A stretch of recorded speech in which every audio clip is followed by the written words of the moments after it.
لعلكم تفلحون آمنت بالله صدق الله مولانا العظیم۔ کچھ سالوں سے یہ معمول ہے کہ عشر اخیرہ میں روزانہ کچھ باتیں آپ حضرات سے کیا کرتا ہوں،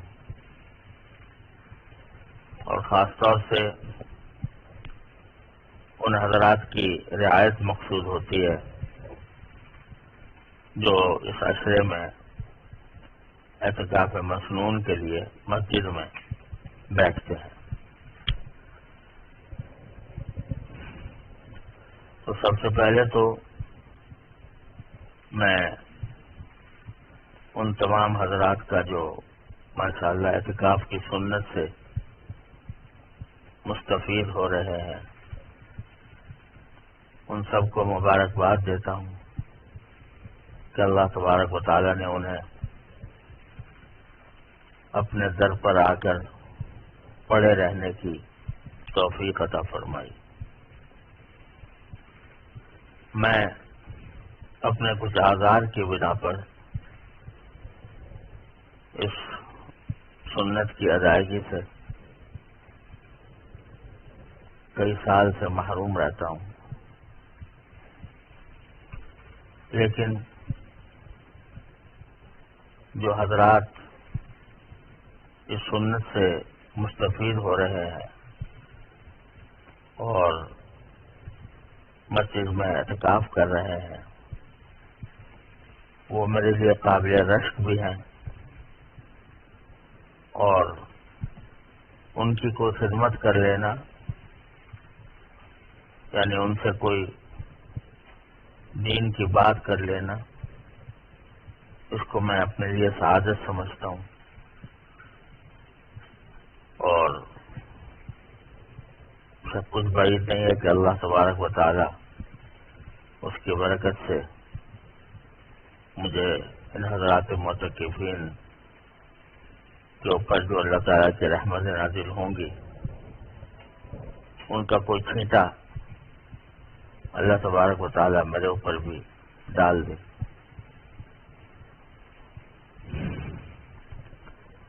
اس موقع پر آج اب کے خیال یہ ہوا کہ جو چونکہ تقریباً 8-9 دن تو یقینی ہوں گے انشاءاللہ، تو اس میں کچھ اپنی باطنی اصلاح سے متعلق کچھ گزارشات پیش کروں۔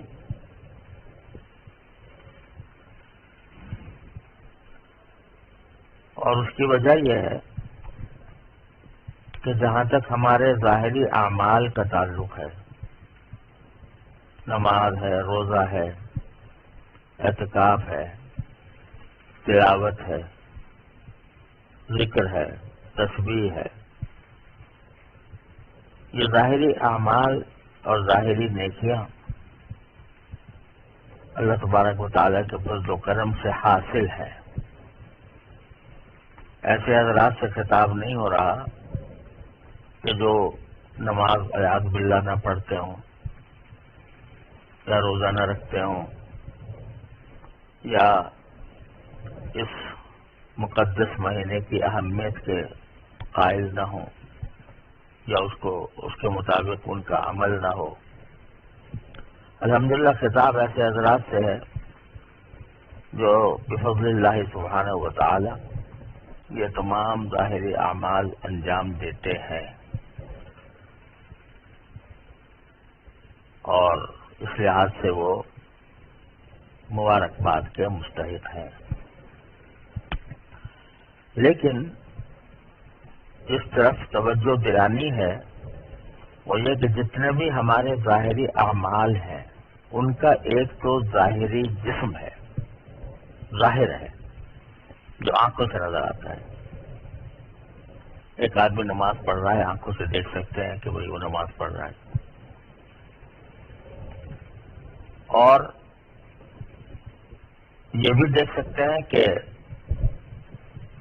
اطمینان سے پڑھ رہا ہے، جلدی جلدی پڑھ رہا ہے۔ یہ بھی دیکھ سکتے ہیں کہ وہ اس کے اعضاء اور جوارح جو ہیں نماز کے اندر وہ خضوع یعنی اللہ تعالیٰ کے آگے جھکنے کے بس سے متصف ہیں یا نہیں۔ یہ آدمی خود بھی اندازہ لگا سکتا ہے، ایک آدمی جب نماز پڑھ رہا ہوتا ہے اگر بے پرواہ ہے تو اس کا یہ جو آنکھیں کبھی سامنے دیکھ رہی ہیں، کبھی نیچے دیکھ رہی ہیں، کبھی کھجا رہا ہے، کبھی ڈھیلا ڈھالا کھڑا ہوا ہے جلدی جلدی، تو یہ خضوع جس کو کہتے ہیں کہ اللہ تعالیٰ کے آگے جھک جانا، اپنے اعضاء کو جھکا لینا، تو وہ اس کے اندر ہے یا نہیں ہے اپنے آنکھوں سے دیکھ سکتے ہیں۔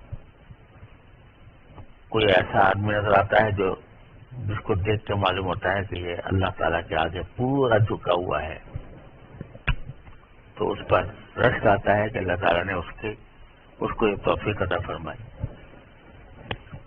یہ سارے اعمال ایسے ہیں کہ جو آنکھوں سے نظر آ جاتے ہیں،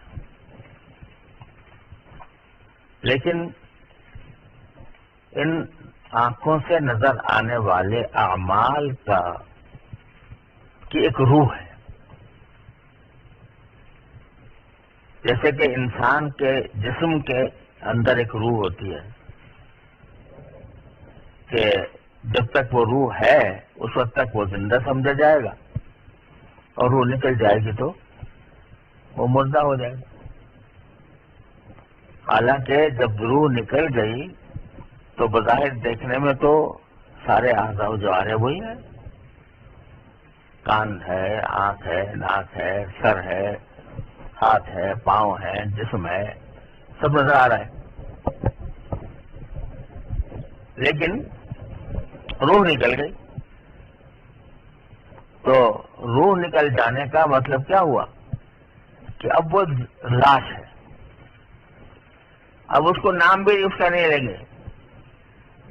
اگر فرض کرو کسی کے والد کا انتقال ہوا تو اور ان کی نعش کو لے جانا ہے کہیں ادھر سے ادھر، تو یہ نہیں کہیں گے ابا کو اٹھا لو یہاں سے، کیا کہیں گے؟ میت کو اٹھا لو، میت کو اٹھا لو۔ نام بھی ختم ہو گیا، جو جس رشتے کے ساتھ ان کو پکارا کرتے تھے وہ رشتہ بھی ختم ہو گیا، اس رشتے کے حوالے سے بھی ان کو پکارا نہیں جا رہا کہ میت تھا، میت آ جائے، میت کو لے آؤ، میت کو میت کو یہاں رکھ دو، میت کے اوپر کو جنازہ پڑھ لو وغیرہ وغیرہ، نام ہی بدل گیا۔ صرف کیا فرق پڑا؟ بظاہر تو دیکھنے میں کچھ بھی فرق نہیں پڑا، لیکن روح نکل گئی، تو روح کے نکلنے سے وہ ایک بے جان جسم ہو گیا۔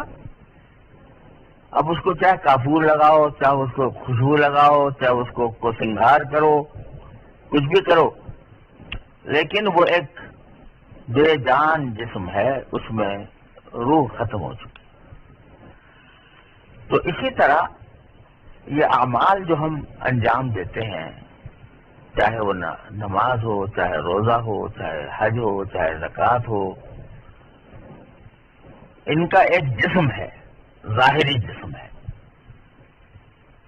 کہ ہم کھڑے ہو گئے اللہ تعالیٰ کے سامنے، لیکن اس کی ایک روح ہے۔ روح کیا ہے کہ خشوع، جیسے نماز کی روح کیا ہے؟ خشوع ہے۔ تو خشوع جب تک نہیں ہوتا تو وہ اس کے اندر روح نہیں ہے نماز میں۔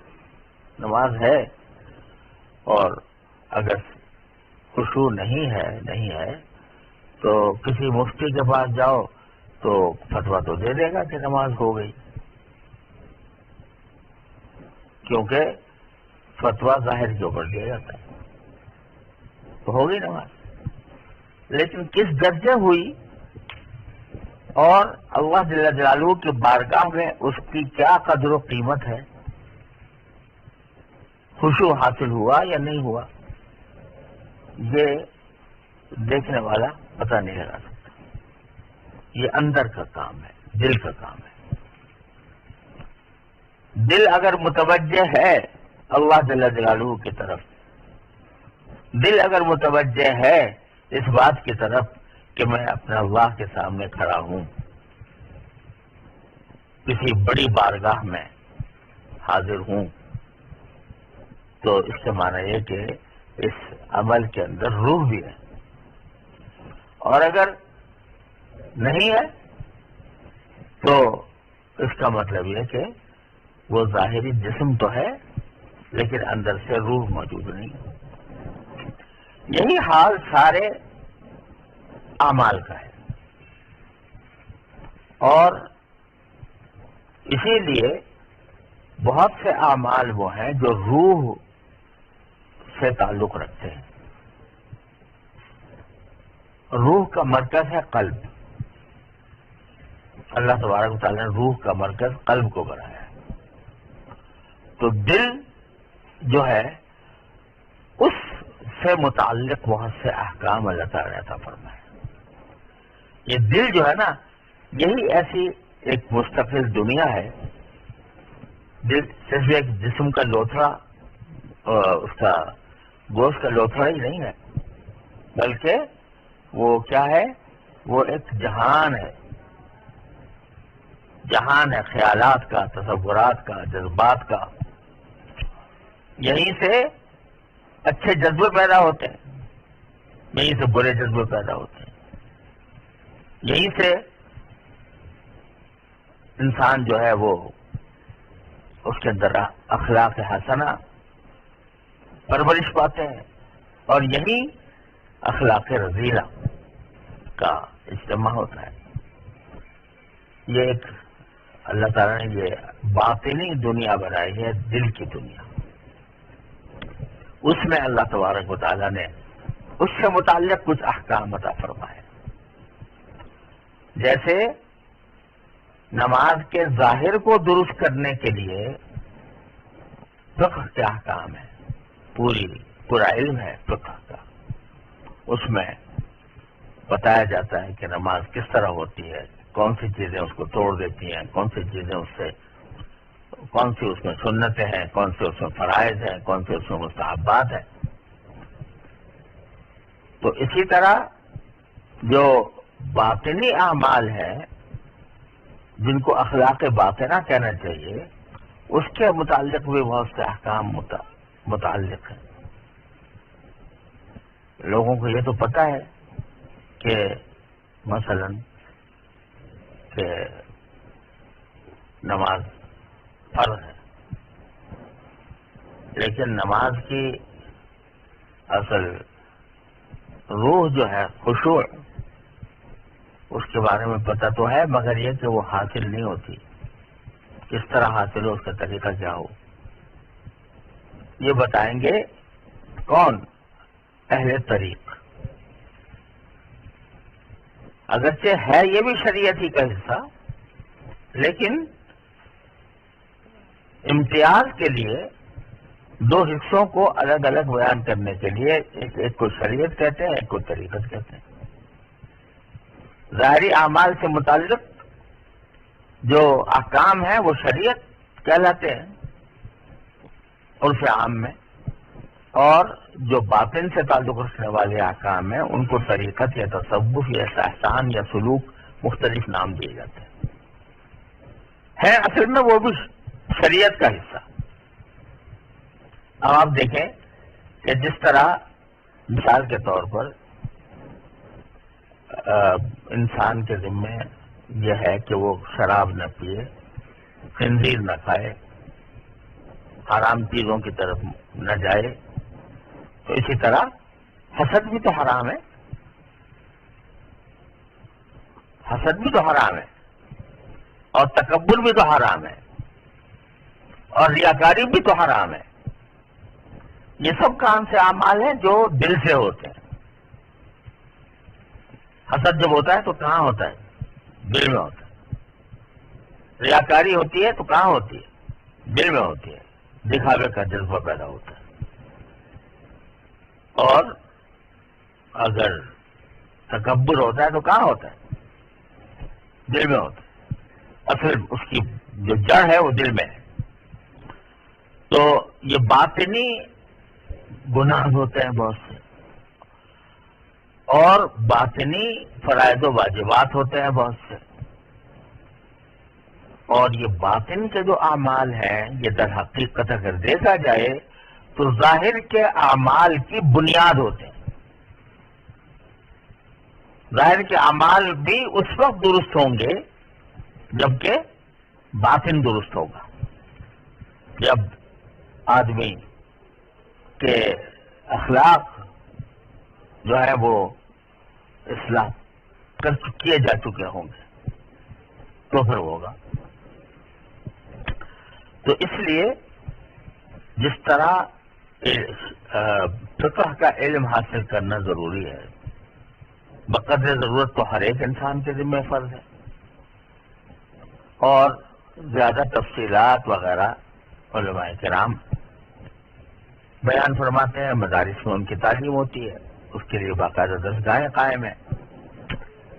اسی طرح باطن کے جو اعمال ہیں، ان باطن کے اعمال جس علم میں بیان کیے جاتے ہیں وہ کہلاتا ہے طریقت یا تصوف یا سلوک.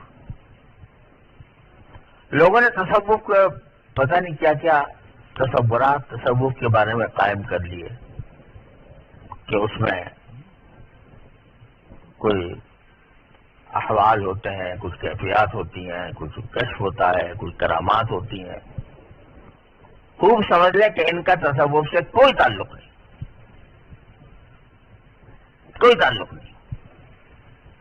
تصوف سے یا طریقت سے کوئی تعلق نہیں. یہ اصل نہ کسی خاص طریقے پر ذکر کرنے کا نام تصوف ہے، نہ کسی خاص طریقے سے کوئی عمل کرنے کا نام تصوف ہے. اصل تصوف جو ہے وہ ان اخلاق باطنہ کی اصلاح کا نام ہے. لوگ سمجھتے ہیں وظیفے، کسی سے اگر تعلق ہوا اصلاحی تو وظیفے بتائے گا وہ، اور وظیفے پر ہمیں عمل کرنا ہوگا. ٹھیک ہے، یہ بھی ہوتا ہے، مگر یہ مقصود نہیں ہے. تصوف کا یا کسی شیخ سے رجوع کرنے کا یا کسی سے اصلاحی تعلق قائم کرنے کا یہ مقصود نہیں ہے کہ وہ وظیفے بتائے، آپ کو معمولات بتائے، بلکہ مقصود کیا ہے؟ اخلاق باطنہ کی تربیت کرنا. یہ مقصود ہوتا ہے کہ آیا اس کے بہت پہلے بہت غصہ آتا تھا، کمی ہوئی کہ نہیں ہوئی؟ پہلے یہ مغلوب الغضب تھا، دل میں جو غصہ پیدا ہوتا تھا بس اس کے آگے ہتھیار ڈال دیتا تھا اور اس غصے کے مقتضا پر عمل کرنا شروع کر دیتا تھا. مار دھاڑ چیخ پکار.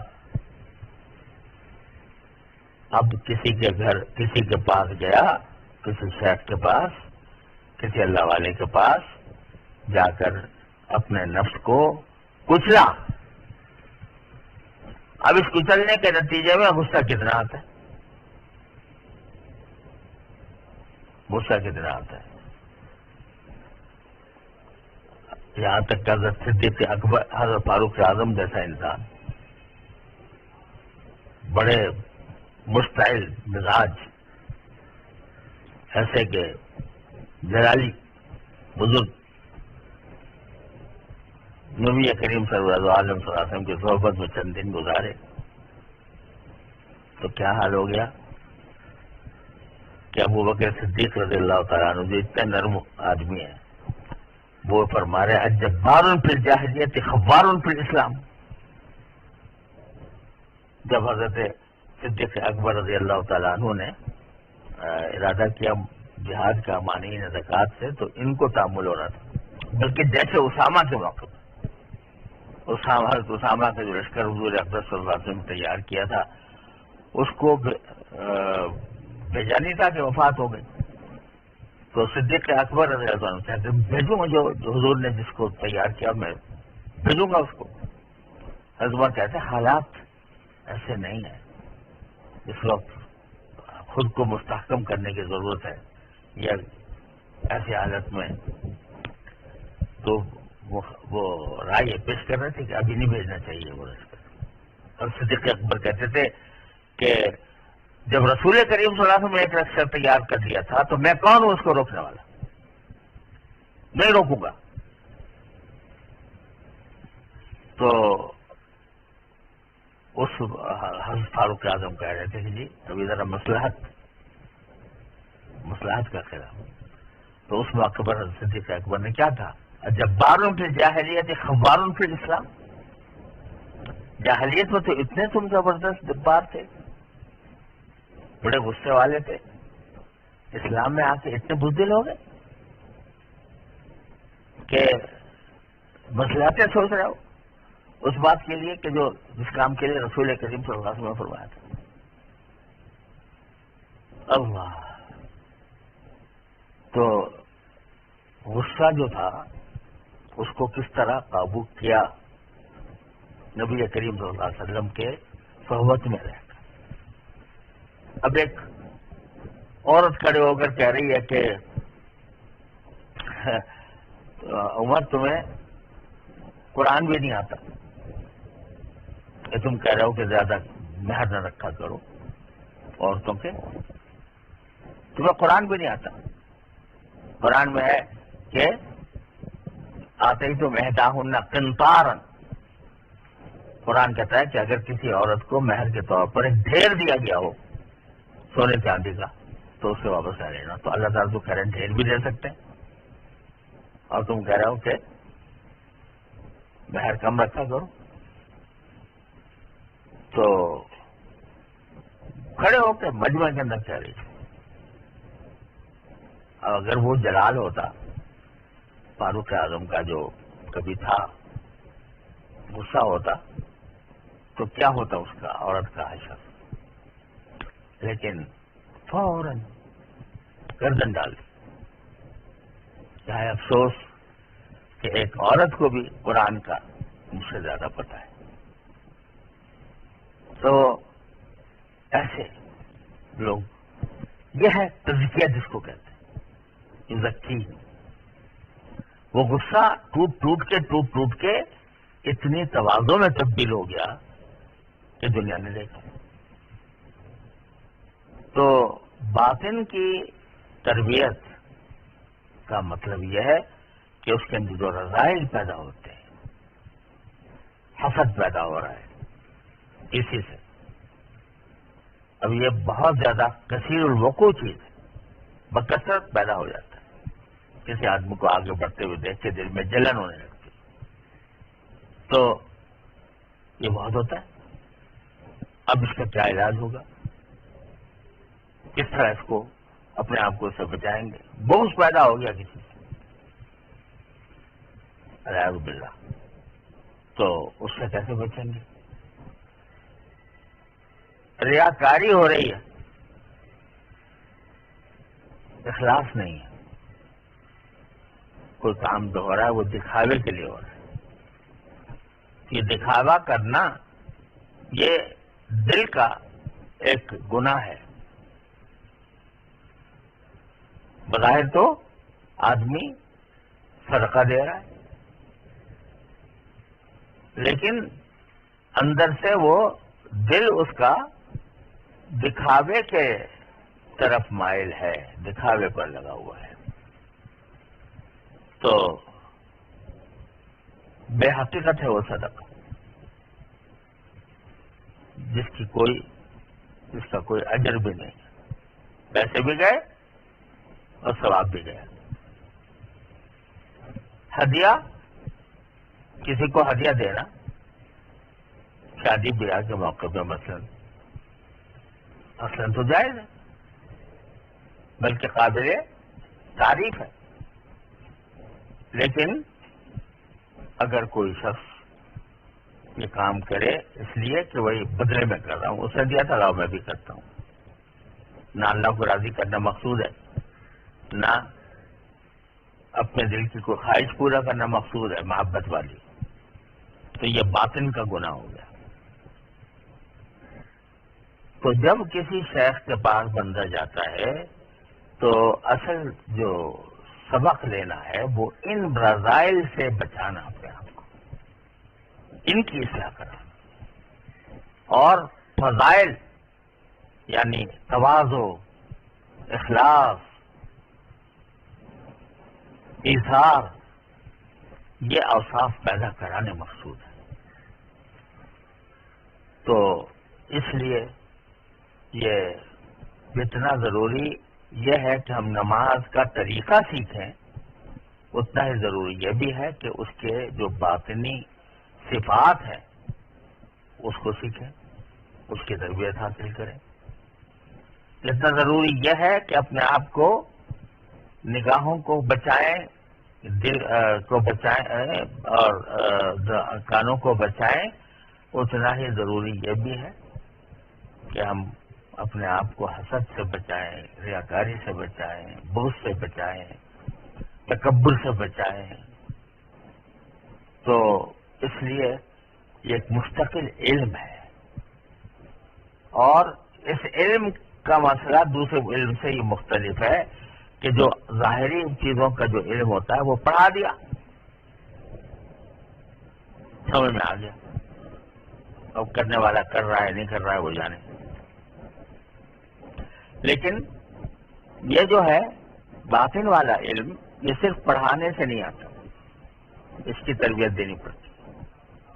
لہذا اب اللہ کے نام پر یہ تھوڑا سا جو دن باقی ہیں ان کے اندر کوشش کروں گا کہ اپنی اصلاح کے لیے کوشش کروں گا کہ ان اخلاق باطنہ کا کچھ ذکر ہو جائے، کس طرح یہ پیدا ہوتے ہیں، کیا ان کا علاج ہوتا ہے، کس طرح بزرگوں نے ان کی تربیت کی ہے، اس کی تھوڑی سی تفصیل انشاءاللہ روزانہ تھوڑا تھوڑا کر کے عرض کرنے کی کوشش کروں گا۔ اللہ تبارک و تعالیٰ اپنے فضل و کرم سے اخلاص کے ساتھ، صدق کے ساتھ بیان کرنے کی توفیق عطا فرمائے، اور اللہ تعالیٰ اس کا فائدہ ہم سب کو پہنچائے۔ وآخر دعوانا الحمدللہ رب العالمین۔